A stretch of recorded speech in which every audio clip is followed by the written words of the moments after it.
All right, let's talk about Kanye West from my hometown, Chicago, Chi-Town in the building. But every year he has a big crash out, but I just think it's getting worse and worse. An ex-teacher from his Donda Academy, his school, Christian school that's now closed, an ex-teacher is suing him for wrongful termination along with some other students.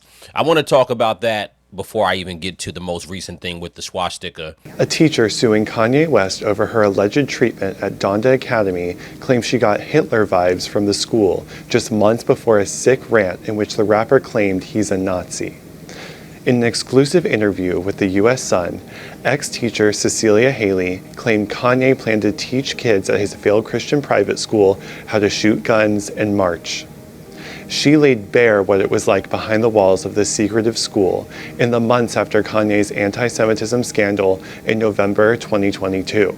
We want all the children to be educated in how to carry a gun, how to shoot a gun. I'm like, are you kidding me? I'm not having my third graders out learning how to shoot rifles. Absolutely not.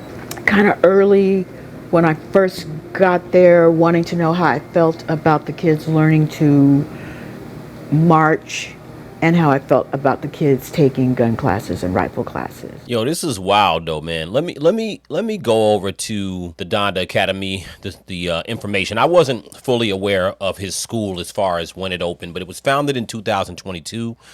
The school is now closed. So the Donda Academy was in Simi Valley. That's where they jurors voted the cops who beat up Rodney King not guilty. But anyway, doesn't matter, neither here nor there. But the school is in Simi Valley, California. Is closed now, but founded in 2022.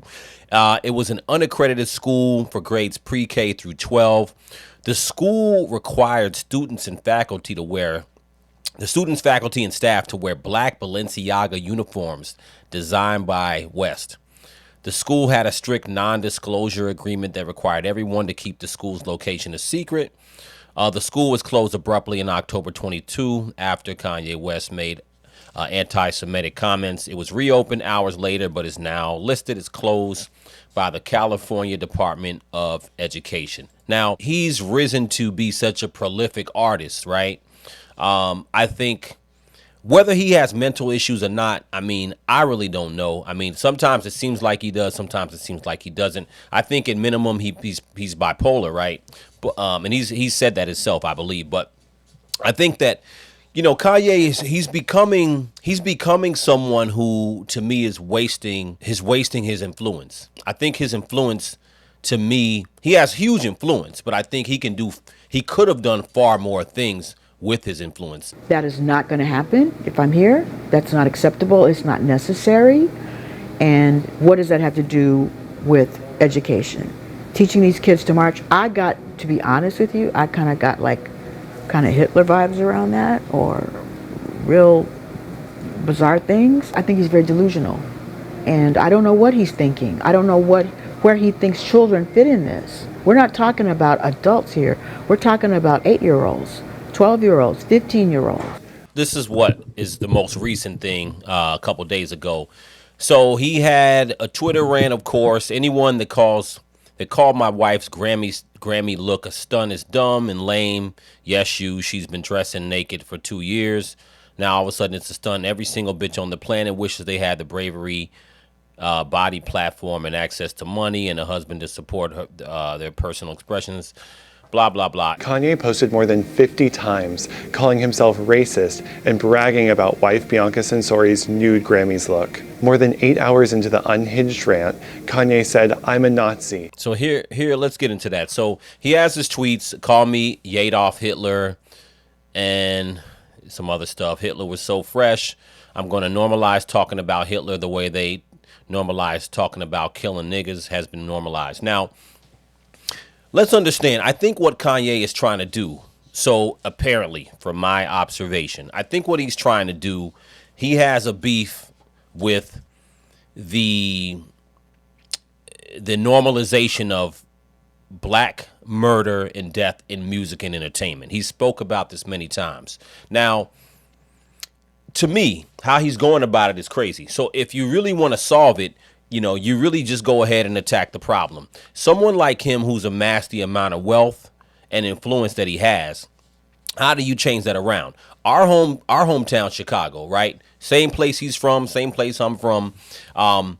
There are many ways that you can solve getting kids off the street and having them not resort to crime. The music industry is basically portrays what happens in real life, and these kids are doing this stuff in real life and then rapping about it now. That's how it is. But if you want to attack real life, what you would do is you want to provide opportunities for younger kids. And I feel like in one way it's like Kanye, he started off a certain way. Let me go back to a clip because me and Kanye are about the same age. I used to admire Kanye tremendously. Now, this was 25 years ago, but let me go back to a clip where I first started to really admire him. And subtle, but in even many ways more profoundly devastating, is the lasting damage to the survivors' will to rebuild and remain in the area. The destruction of the spirit of the people of southern Louisiana and Mississippi may end up being the most tragic loss of all. George Bush doesn't care about black people.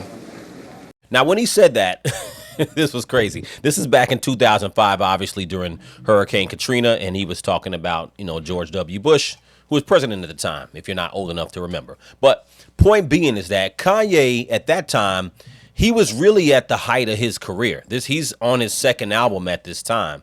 He's at the height of his career, and he is on Live Aid, MSNBC Live, literally saying something about the president like that. And I just thought it was so ballsy. And I was like, yo, this guy is like, he's popular, he's famous, makes great music, but he's also extremely conscious and revolutionary. I was like, this guy's like the new producer, rapper version of Pac.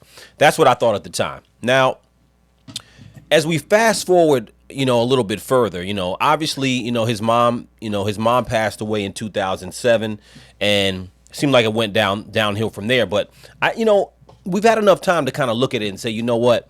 Is it really his mom passing away? Many people's parents have passed away. And I think what happened with Kanye is that Kanye got very in love with being famous. And I think, to me, he's been in a bubble for so long, I don't think he realizes the true way to use his popularity or influence. So this whole thing about kind of, jabbing at the Jewish community with the whole Hitler thing, I think that at the end of the day, it's not ever going to help black people. And black people's problems are systematic. You could talk about the music industry and the film industry, who controls it, all that stuff. That's fine. At the end of the day, I haven't seen him try to fund any films. Maybe he does, I don't know. But I haven't seen him working on funding films. I haven't seen him working on actually funding new ideas to get the black community, which is the one he seems to be worried about, into a better situation. What I've seen over time, I've seen great music, no doubt. I've seen prolific artistic expression with clothes, with shoes that have definitely influenced people. But a lot of his clothes and shoes are extremely expensive. They're not even, they're Balenciaga type of cost. Where in the Yeezys, people are spending $500, $600, $700, $1,200, $2,000 for Yeezys. So at the same time, I feel like he's trying to fight something he feels like he wants to fight as far as the black community to help. But at the same time, some of the things he does to me just is counterproductive, right? So you can't be in love with the European fashion and the expense of the European fashion where we're clinging to it and paying a lot of money. But not really putting anything to the black designers and even African designers. But, again, I'm not here to tell somebody what they should do with their bread. What I think what's happening with Kanye is that it is becoming to a point now he's just crashing out. And I think he's doing a lot of things for shock value. And it's unfortunate because I think he really, really had a chance to even do a lot more. He's even more influential than, let's say, a Jay-Z. He might be the most influential rapper producer of the last 20, 25 years. I mean, it's arguably so, but all the crashing out and whatever beef he has with the Jewish community, it's not doing anything for his cause. And, I think there's a serious disconnection with the black community. Now, when he went ahead and married Kim Kardashian, who you marry, I'm not one of them people that's like, oh, you have to marry someone black. If you fell in love with somebody who's not a black, more power to you. We're all human beings, in my opinion. But point is that if you are really focused on the black community, I don't see his energy focused on the black community. I think he's very much an artist, very much in an echo chamber. He has a lot of money, so people who work for and let's not get it twisted. He is extremely a genius when it comes to music. So anybody who's around him artistically would be having a great time, be making good money, and would shut the hell up and not say anything about anything. But again, outside of music, if he wants to influence and change the game for black people, again, if you look at this tweet, I'm going to normalize talking about Hitler the way they talk about killing niggas has been normalized. But we're the one talking about killing niggas. It's black people. We're the ones who are making this music. We are the ones who are responsible. Now, the people who fund it on the record label side or movie side, most of the time are not black. But it is black people, black American culture who is making the decision to talk about and do these things. We have a choice to not do these things at the end of the day. And you, Kanye, have enough bread. You have enough money to fund things that are not about that. You have enough money to fund projects, and if that's what you want to do. So to me, it's like, if you're not creating new opportunities, you're just crashing out and making a spectacle. And I don't really see the point of that anymore. I think for a long time, even myself, I was like, you know what? I listen to interviews with Kanye. I'm like, you know what? He might just be misunderstood. He's a genius. He might be just misunderstood. But I feel like, you know what? Both things can be true. He's probably a genius, prolific thinker in certain aspects, but in other aspects, he's just a crash out guy. He's a crash out guy who wants a lot of attention, who needs attention, and also may have some serious or mild mental issues that he needs to deal with. But it is unfortunate. Let me know what you guys think in the comments.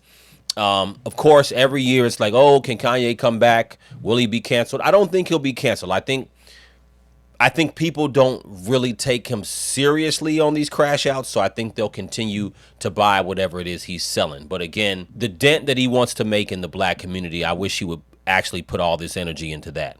So let me know what you think in the comments. Crucial Combo.